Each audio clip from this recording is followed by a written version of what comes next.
안녕하세요, 양심중고차 이진영입니다. 자, 오늘 영상은 레이 알선 영상입니다.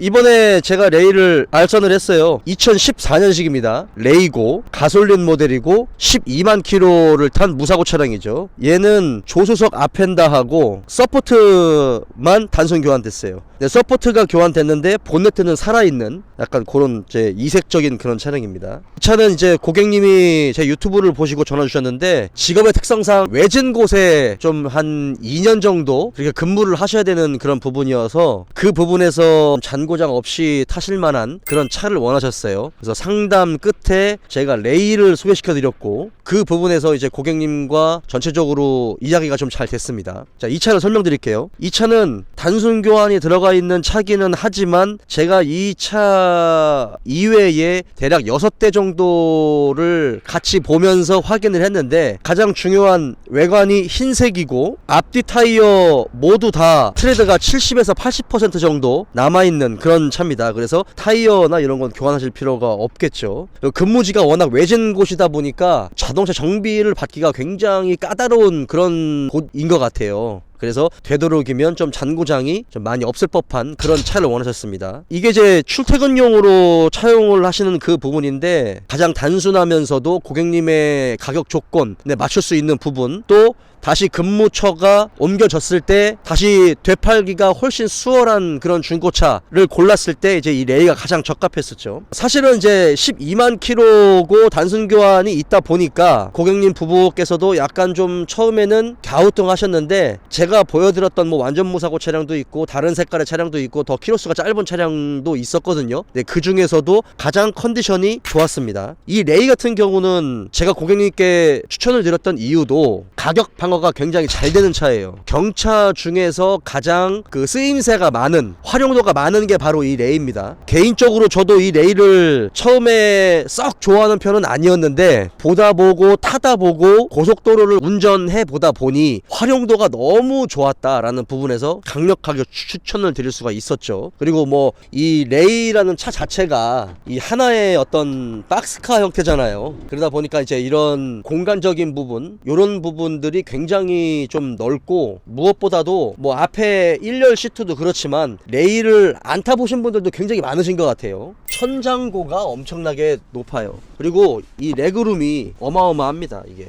이제 와서 뭐 꼭 레이에 대한 어떤 특징들이나 이런 것들을 여러분들께 설명드리기보다는 왜 레이가 중고차 시장에서 가격 방어가 잘 될 수밖에 없는지, 이런 것들을 좀 여러분들께서 좀 아셨으면 좋겠어요. 레이가 이게 좀 위로 좀 띠뚱하잖아요. 그래서 이게 차가 좀 넘어지지 않을까라고 생각하시는 분들도 있더라고요. 그거는 약간 좀 지나친 걱정이 아닐까라는 생각이 듭니다. 근데 경차기 때문에 경차에서 만족할 수 있는 부분만 좀 만족이 된다면 나머지 부분들은 굉장히 혜자스러운 거다 보니까, 어쨌든 뭐 이 경차에서 대형차의 어떤 안전성이라든지 주행감 이런 것들을 우리가 기대하진 않잖아요. 그런데 경차가 가지고 있는 공간적인 한계에서 레이가 가지고 있는 특징들은 너무나도 좋다 보니 가격 대비 너무나 만족스럽다. 이 레이의 뒷좌석을 타보면 정말 마치 거짓말 조금 더 보태면 레그룸하고 이 천장고가 중형차를 타고 있는 것 같은 착각을 불러일으킬 정도의 넓이에요. 이런 것들은 너무나 좀 잘 뺐죠. 이런 것들이 좀 이길 수 없는 그런 부분이 아닌가 생각이 듭니다. 이거는 이제 외관적인 그런 부분이고, 그 다음에 레이는 슬라이딩 도어잖아요. 그래서 슬라이딩 도어 이쪽에서 잡소리가 좀 나요. 이런 것들은 잡소리를 잡을 수 있는 방법들이 따로 있어요. 그거는 제가 고객님들한테 설명드리거나 아니면 제가 따로 그 작업을 해드리거나 하는데, 그건 나중에 잡소리 잡는 방법을 제가 따로 설명을 여러분들께 좀 드리겠습니다. 자, 그리고 특히나 이제 이 차를 좀 더 강력하게 추천드렸던 이유 중에 하나가 바로 이 엔진룸에 있습니다. 자, 봅시다. 레이는 카파 엔진이에요. 3기통 1000cc 엔진이죠. 그래서 약간의 어떤 이게 홀수 기통이다 보니까 어쩔 수 없이 생기는 그런 엔진의 맥동, 그런 것들이 있을 수가 있죠. 그래서 처음에 이 카파 엔진이 장착되어 있는 뭐 모닝이라든지 레이나 이런 것들을 보셨을 때 엔진이 조금 떤다라는 느낌을 느끼실 수 있을 겁니다. 근데 그거는 이 엔진의 특징적인 부분이고, 그래도 밸런스를 신경 써서 만든 게 그 정도의 맥동이다 라는 건 여러분들이 좀 아셨으면 좋겠어요. 그리고 탔을 때 지나치게 이 엔진의 맥동 때문에 승차감에 어떤 지대한 영향을 준다, 요 정도는 아닙니다. 이 차를 처음에 봤을 때 제가 확인을 다 한 부분은 양쪽 인사이드 멤버를 확인했고, 양쪽 패널도 확인을 했고, 휠하우스도 당연히 확인을 했죠. 이쪽은 이 조수석 앞엔다만 단순히 교환된 부분이기 때문에 혹시나 인사이드 패널이나 멤버 쪽에 뭐 다른 어떤 충격의 손상이 있는지를 확인을 해봤고, 그 다음에 이 차의 고질병 중에 하나인 발전기의 이 오토플리, 이 부분도 확인을 했는데 이 부분은 교환이 돼 있었어요. 연식하고 키로수 대비해서 고장날 수 있는 소모품들을 우리가 확인을 하는데, 이 차 같은 경우는 매매단지에서 차를 확인하고 최종적으로 고른 다음에 시운전을 하고 차량 하부를 떠보는 단계가 나오잖아요. 근데 유독 시운전을 했을 때 부드러웠어요.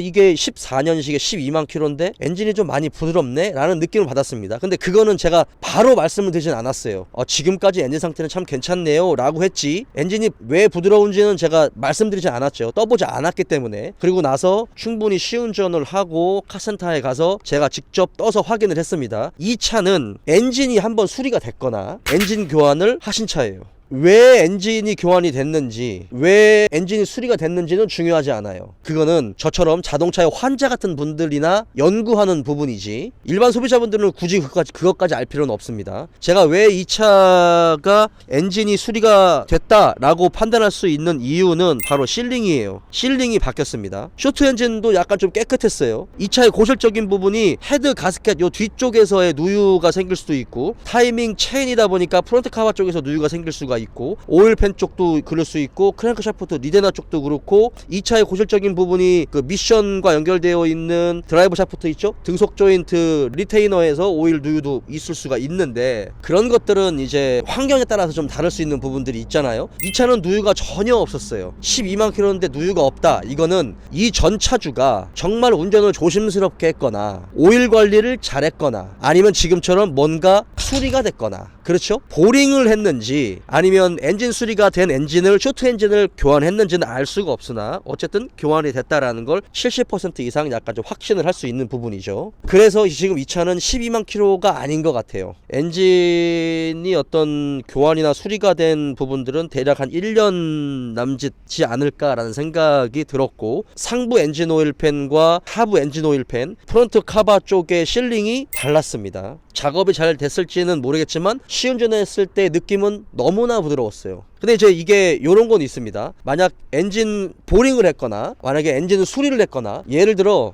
보통 이제 엔진 자체를 수리를 한 거를 보통은 가져다가 교환을 하거든요. 그러면 이제 그 업체에서 보통은 피스톤도 바꾸고, 피스톤 링, 뭐 압축링 2개, 오일링 하나, 그 다음에 뭐 커넥팅 로드까지 바꾸지는 않지만 메탈 베어링 있죠? 대메달, 소메달 뭐 이런 거 다 바꾸거든요. 근데 만약에 일부 정비 업체에서 작업을 한다라고 했을 때는 살아있는 것들은 그대로 놔두고 망가진 것만 교체하는 경우들도 있어요. 그건 완벽한 올 수리다라고 말할 수는 없겠죠. 근데 제가 이거를 엔진을 까본 게 아니기 때문에 어디까지 수리가 됐는지는 알 수가 없지만, 그래도 기본적으로 그냥 올 수리를 했다라고 추측을 할 수밖에 없는 부분이죠. 올 수리라고 했을 때에는 피스톤 헤드, 피스톤 압축링 2개, 오일링 하나, 커넥팅 로드에 들어가는 메탈 베어링, 저널 베어링, 크랭크 샤프트에 들어가는 저널 베어링 세트, 센터 베어링까지 들어가는 거겠죠. 그런 부분까지 교환하고 엔진 오일까지 교환하는 게 이제 전체적인 올 수리. 그리고 이제 엔진을 수리했다라고 하면 기본적으로 피스톤 스커핀 현상이 있었을 수 있다. 그래서 이제 라이너를 박겠죠. 실린더에다가 합금 주철 라이너를 박아서 수리를 했을 것이다. 너무나 엔진 소리가 부드러워요. 미션 오일은 한번 교환하셨어요. 차를 팔면서 미션 오일 10만 킬로마다 교환하시는 분들도 있을 거고, 그런 차들도 팔아봤을 때 사실 오일이 많이 썩어 있거든요. 경차 같은 경우는 뭐 제가 여러분들께도 몇 번 말씀드렸지만, 경차 같은 경우는 미션 오일의 교환 주기를 짧게 잡으셔야 됩니다. 4만에서 5만 킬로에는 되도록이면 교환을 하시는 게 가장 좋죠. 이 차는 오일을 봤을 때 오일의 상태가 나쁘지 않았어요. 하지만 오일을 교환할 겁니다. 지금 미션 오일을 전 차주가 한 번 정도는 변속은 교환을 하셨어요. 그거는 관리를 했다라는 증거죠. 그렇기 때문에 변속의 충격이라든지 부드러움 이런 것들이 좀 있을 수 있었던 거고, 그리고 이 부분은 사실은 차주 딜러분이 저한테 알려주지 않았던 부분들이에요. 차주 딜러분도 차를 떠왔을 때 이런 부분을 좀 잘 알았다면 좋았을 텐데 그런 부분은 몰랐습니다. 그렇다면 이 차는 굉장히 매력이 있는 차이긴 하겠지만 그런 부분을 전해 듣지는 못했어요. 여러분들이 하나 좀 착각을 하시는 것 중에 하나가 중고차 딜러는 무조건 자동차를 잘 알 것이다, 자동차에 대한 모든 지식이 많을 것이다 라고 생각하시는 분들이 있겠지만, 대한민국의 딜러분들 중에 자동차의 구조나 원리, 정비와 관련된 부분을 잘 알고 있으신 분들은 거의 없습니다. 1%도 없어요. 저처럼 자동차가 좋아서 자동차 중에서도 정비 쪽에 관심이 많은데 우연찮게 중고차 쪽으로 흘러들어오신 분들은 많지 않다는 얘기예요. 대부분들은 유통이기 때문에 잘 모릅니다. 그런 부분들을 좀 아셔야 될 필요성도 있어요. 이 여러 가지 부분들 고객님들께 설명드렸고 직접 보여드렸습니다. 그리고 제가 그렇게 말씀드릴 수 있는 이유도 설명을 드렸고, 구석구석 주요 골격이라든지 이 차가 가지고 있는 고질병 이런 것들도 전부 다 확인을 해드렸고, 제가 직접 시운전하고 직접 카센터에 가서 직접 리프트에 올려서 제가 직접 검수한 내용들을 확인하고 보여드렸습니다. 명장까지는 아니고 아주 자동차를 설계한 사람은 아니기 때문에 구석구석 잘 알지는 못하지만 그래도 제가 가지고 있는 부분에서는 최대한 자세하게 설명을 드렸습니다. 뭐 제 말이 100% 정답이다라고 말할 수는 없겠지만 저는 그렇게 확신을 했고 그렇게 말씀을 드렸죠. 그리고 그 부분에서의 느낌도 매우 양호했습니다. 레이는 여러분 정말 좋은 차예요. 정말 메리트가 많은 경차이고 중고차 시장에서 정말 가격 방어가 잘 되는 차 중에 하나입니다. 안 타보셨으면 크게 선입견을 갖지 않으셨으면 좋겠어요. 선입견을 많이 가지고 있는 저조차도 레이는 추천드릴 수 있는 경차입니다. 자, 오늘 영상 여기까지예요.